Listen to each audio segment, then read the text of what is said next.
नमस्कार, मी केतकी चितळे आणि माझ्या विरुद्ध नवीन गुन्हे दाखल झालेले आहेत. किती फनी गोष्ट आहे ही.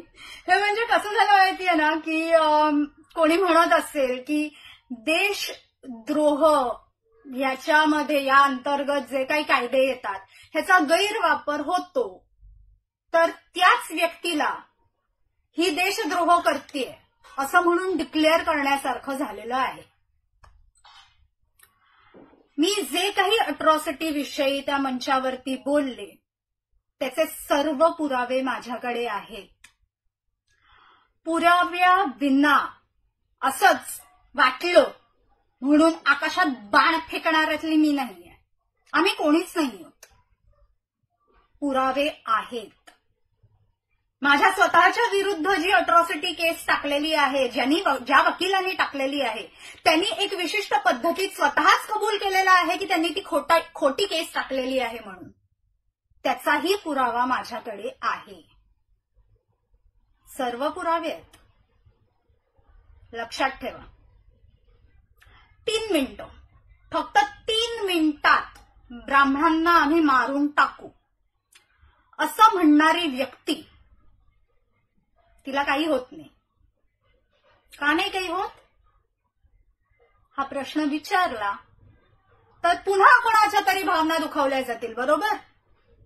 ब्राह्मणांच्या भावना दुखावल्या गेल्या, ती व्यक्ती असं बोलली, हे चालत नाही. कारण ब्राह्मणांना भावना बाळगण्याचाच अधिकार नाहीये. करेक्ट? आम्हाला भावना नावाचा प्रकारच नाहीये. कारण आम्ही गपचूप ऐकून घ्यायचं असतं. का? तर आम्ही ब्राह्मण आहोत म्हणून. हा प्रकार कुठला?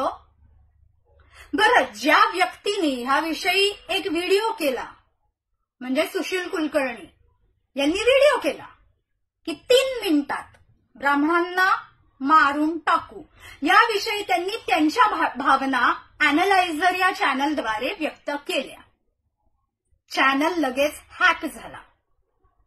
DG9 या नावाच्या युट्यूब चॅनलला एक्सप्लेनेटरी नोटीस गेलेली आहे. युट्यूब असंच चालत नाही. लगेच कोणीतरी काहीतरी बोललं म्हणून नोटिसा पाठवणं, असं युट्यूब चालत नाही. त्याच्यासाठी काहीतरी वरून कुठून तरी दबाव आणल्याशिवाय कुठलेही चॅनल्स बंद पडत नाहीत. त्यामुळे कुठून क्रिप्टो ट्रान्झॅक्शन्स झालेले आहेत याचं इन्व्हेस्टिगेशन करावं असं मी सरकारकडे मागणी करतेय. करेल का सरकार हे असं? हा माझा प्रश्न आहे. 3 मिनिटात, फक्त 3 मिनिटात ब्राह्मणांना मारून टाकू असं म्हणणारी व्यक्ती जेव्हा त्यांना अरेस्ट होते तेव्हा पावसात भिजणाऱ्या आजोबांचे नातू लगेच फिल्डिंग लावतात. गंमत आहे ना? पण आमच्या भावना दुखावता कामा नयेत. कारण आम्ही ब्राह्मण आहोत.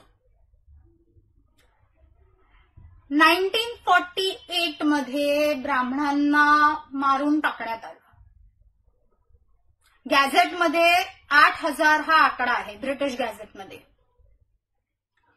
फक्त कोल्हापुरात 6000 लोकांना मारून टाकण्यात आलं होतं. फक्त कोल्हापुरात. म्हणजे संपूर्ण महाराष्ट्रात किती लोकांना मारून टाकण्यात आलं असेल याचा जरा विचार करा. 1948 मध्ये आपण आता राहत नाही आहोत. 2024 चालू आहे. आम्ही मोका गांधी नाही, एका गालावरती मारलं तर दुसरा गाल पुढे करू. नाही, आम्ही परशुरामाला मानतो. परशुरामाच्या हातात कुठलं शस्त्र असतं हे विसरू नका.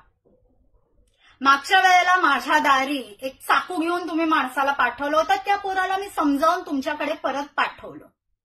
पण ह्या वेळेला जर माझ्या दारावरती कोणी आलं त्याचं टाळकं फोडून परत पाठवेन. आणि ही धमकी म्हणून समजा. पुन्हा अजून ह्याच्यावरती काही गुन्हे दाखल करायचे असतील तर करा.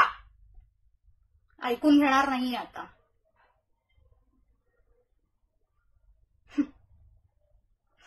रस्त्यावर चालत असताना पुन्हा एकदा जर काय ऍसिड अटॅकचा तुम्ही प्रयत्न केलात, मी तर मरीन. पण ज्यांनी केलेला आहे ना त्याला पण मारीन. हम तो मरेंगे सनम, लेकिन साथ एक को तो है कि जरूर डुबेंगे. ब्राह्मण एकत्र यायला लागलाय म्हणून जळतीये ना तुमची. टाका अजून गुन्हे, टाकायचे असतील तेवढे टाका, आम्ही भांडायला तयार आहोत. जय परशुराम, जय हिंद, वंदे मातरम, भारत माता की जय.